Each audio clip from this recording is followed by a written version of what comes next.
ආයුබෝවන් යාළුවනේ. අද අපි මේ සූදානම් වෙන්නේ අපේ සිංහල භාෂාවේ හැංගිලා තියෙන පුදුම හිතෙන මැජික් එකක් හොයාගෙන යන්න.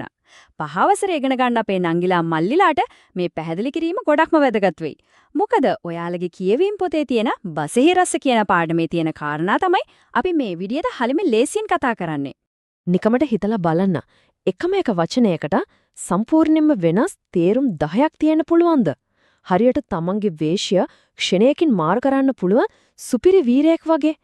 අන්නේ වගේ මැජික් බලයක් තියෙන වචනයක් තමයි අපි කවුරුත් දන්න දානව කියන්නේ.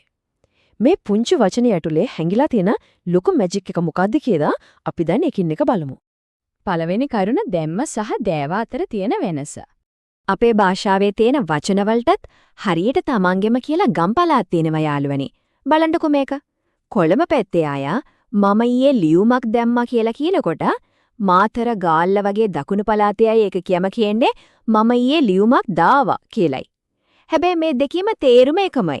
දමනවා කියන එකෙන් දැම්ම හැදෙනවා වගේම දානවා කියන පදයෙන් දාවා හැදෙනවා. හරියට අපි කනවා කියන එක කෑවා කරනවා වගේම තමයි දකුණේ අය මේ වචනේ පාවිච්චි කරන්නේ. දෙවෙනි කරුණ දානවා පදයේ අරුත්. එහෙමත් නැත්නම් එකම වචනේ තියෙන විවිධ මුහුණුවරවල්. දැන් තමයි නිය මැජික් එක. මේ වේශය මාරු කරන වචනය වාක්‍යයේ ඉන්න අනිත් වචනත් එක්ක එකතු වුණාම කොහොමද සම්පූර්ණයෙන්ම වෙනස් වෙන්නේ කියලා බලන්න.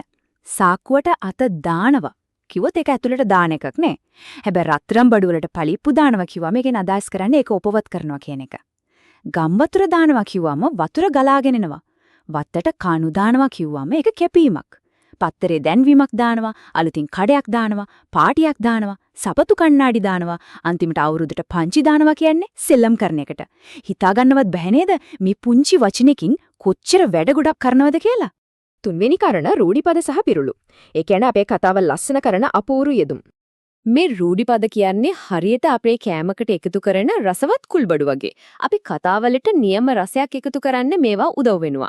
උදාහරණයක් විදිහට අත දානවා කිව්වම ඇත්තටම අපි අතක් ගලවලා කොයි හරි දානව නෙමෙයි. ඒකෙන් කියන්නේ Tamanට අයිති නැති අනුන්ගේ වැඩවලට හොරෙන් හරි බලින් හරි මැදිහත් වෙන එකටයි. අනුන්ගේ වැඩවලට අත දාන්න යන එක නම් එච්චර හොඳ පුරුද්දක් නෙවෙයි නේද? ඊළඟට තියෙනවා කට දානවා සහ හොට දානවා කියලා. කවුරු හරි දෙන්නේ කතා කර කර ඉන්නකොට Tamanට කිසිම ආරාධනාවක් නැතුව මේ මැදට පැනලා කතා කරන එකට තමයි කට දානවා කියන්නේ. එතකොට හොට දානවා කියන්නේ ඒක හරියට නිකන් මූණිච්චාවට උත්සවයකට යමු ගිහින් ඔන්න මාත්තාවක් හෙලපින්නලෙන වගේ වැඩක්. මේක තවත් රසවත්. ඇවිල්ලෙන ගින්නට පිදුරු දානවා. හිතන්නකෝ දැනටමත් ලොකු ප්‍රශ්නයක් වෙලා තියෙන විලාවක් ඒ ප්‍රශ්නය තවත් වැඩි වෙන විදිහේ දෙයක් කරන එකට තමයි මෙහෙම කියන්නේ. හරියට යාළුවෝ දෙන්නෙක් රණ්ඩු වෙනකොට ඒක තවත් අවුස්සන්න කේලම් කියනවා වගේ. මේකටම කතාවට පෝර දානවා කියලාත් කියනවා. හීන් දාඩිය දානවා කියන එක නම් ඔයාලටත් කවදා හරි දැනෙලා ඇති. හිතන්නකෝ හොරෙක්ව පොලිසියට අහු වුණාම ඒ හොරාට කොහොම බයක් දැනේද? අන්න ඒ වගේ වෙලාවට ඇඟ සීතල වෙලා වෙවුලලා ගිහින් දැනෙන ඒ ලොකු තැතිගැන්මට තමයි හීන් දාඩිය දානවා කියන්නේ. හතරවෙනි කරුණ විභාගයට වැදගත් වෙන කරුණු. හරි. දැන් මේ ඉගෙනගත්ත දේවල් වලින් පහවසරේ ශිෂ්‍යත්ව විභාගයට වැදගත් වෙන රහස් තුනක් අපි ඉක්මනින් මතක තියාගමු. පළවෙනි එක දියාවා කියන වචනේ පාවිච්චි කරන්නේ දකුණු පළාතේයි. දෙවෙනි එක පංචි දානවා කියන එකට උඩරට අය කියන්නේ ඩොලාර දානවා එමත් නැත්නම් බෙලෝ දානවා කියලා. තුන්වෙනි එක මේ අපූරු කරුණු තියෙන බසෙහි රස කියන පාඩම අරගෙන තියෙන්නේ මහාචාර්ය ජේ.බී. දිසානායක මහත්මයා ලියපු කිව්වම මොකද කියන වටිනා පොතෙන්. ඉතින් මේකෙන් අපිට තේරෙනවා නේද අපේ සිංහල භාෂාව කොච්චර සුන්දරද කොච්චර පොහොසත්ද කියලා. අද ඉඳන් ඔයාලත් පුංචි භාෂා රහස් පරීක්ෂකයෝ වගේ වැඩ කරන්න.